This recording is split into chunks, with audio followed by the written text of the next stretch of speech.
The kind of mentor you want won't be the most successful man in the room. He'll be the most honest.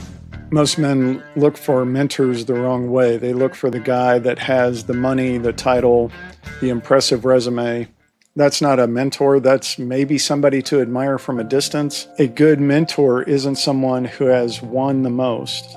It's somebody who has failed and kept going. Let me tell you what I found when I met mine. I had been in recovery for a little over 4 years, and I was sitting in a room full of men, and he came in and sat down. He didn't look particularly impressive, but he was somebody I had respect for because of how he spoke, how he treated other people. It wasn't because of power or status.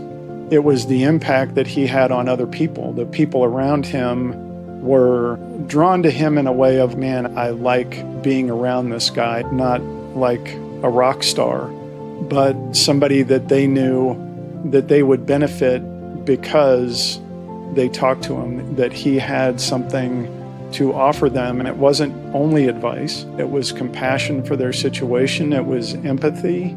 It was being able to say, yeah, man, I've been there. I've been in that position.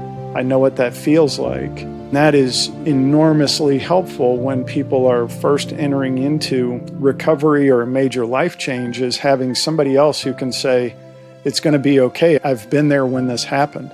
Hardly anybody would look at him and say, wow, he's successful by the world standard. But in that room with other men, there's a respect and deference to him because of his experience, because of his willingness to share it, his willingness to say, let me tell you how I screwed up.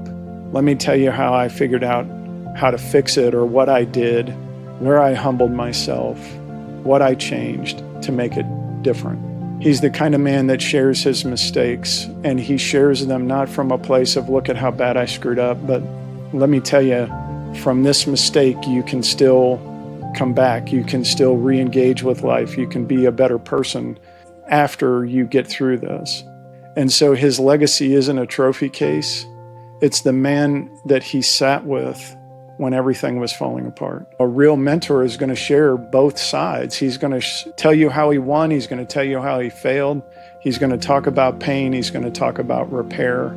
He doesn't have a mask. He may not always show up exactly the same way, because for me, there are places where I need to put on a professional face. I can't just talk about all the stupid things I've done.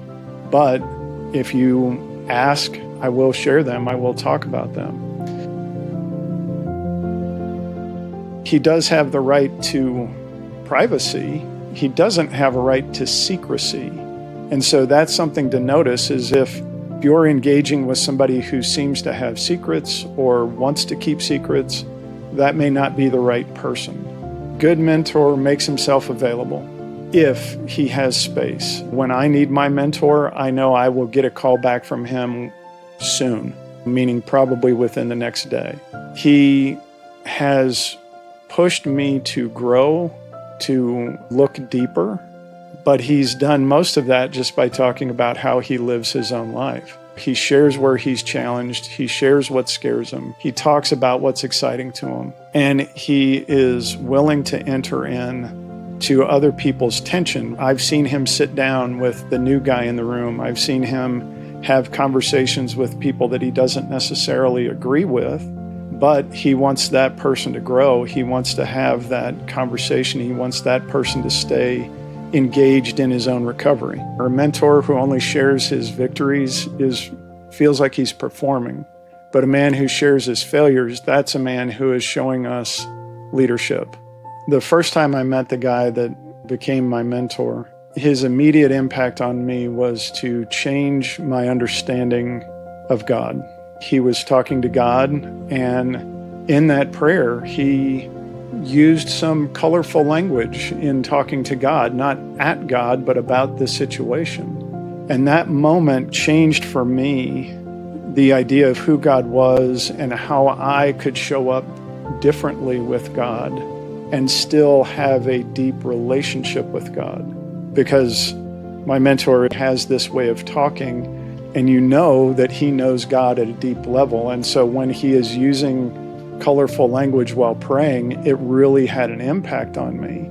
because it drew me deeper into that relationship with God of, wow, I can talk to God that way. I can tell God that things around me are not the way I want them to be. And I can say it in a way that's real for me.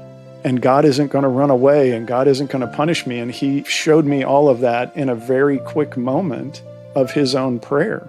And then as I got to know him, there were other things that he talked about, losses in his life, things that were difficult for him. And he shared books with me, and I've read things that he recommended. But I also got to see how those things he read impacted him and changed his thinking. It's not really that he taught me a particular skill, but out of how that book impacted him, his character, that brought out character I wouldn't have seen just in reading a book. I've seen him go through some life-changing stuff in the last few years.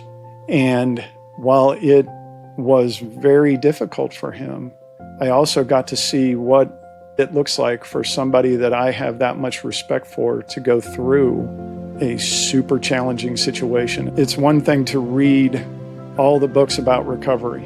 It's a completely different thing to have somebody who shows you what it looks like when they really have skin in the game. If you want to find a mentor, he may not show up in all the obvious places. He's definitely not going to be the guy looking for the limelight. He's not looking to impress people.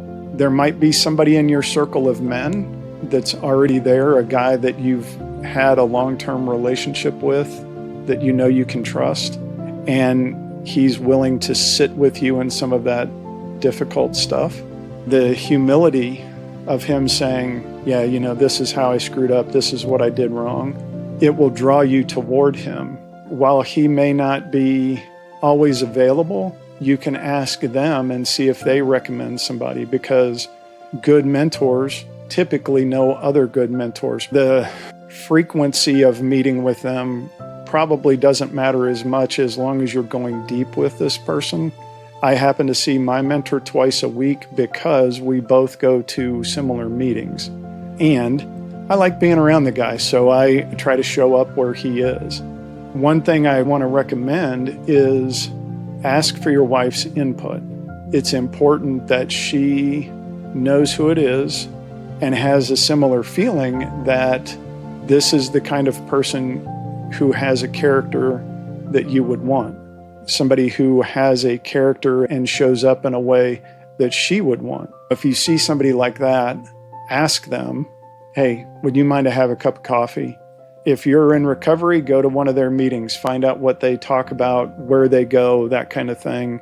One opportunity that I had with my mentor, for a while, he couldn't drive. So I offered to pick him up and take him to meetings, and that gave me time to talk to him in just a hanging out kind of way. Just start the relationship with him. Next time, we're going to be talking about self-care and rest, something that allows you to come back better. You return with more energy, you're more restored. Most men don't know the difference. They think they're getting rest, and what they're actually doing is just making themselves more exhausted. So we'll talk about that on the next one. And if you haven't done so yet, go take the stormreadymen.com assessment. And if you're married, support your wife by going to the Couple Cure channel.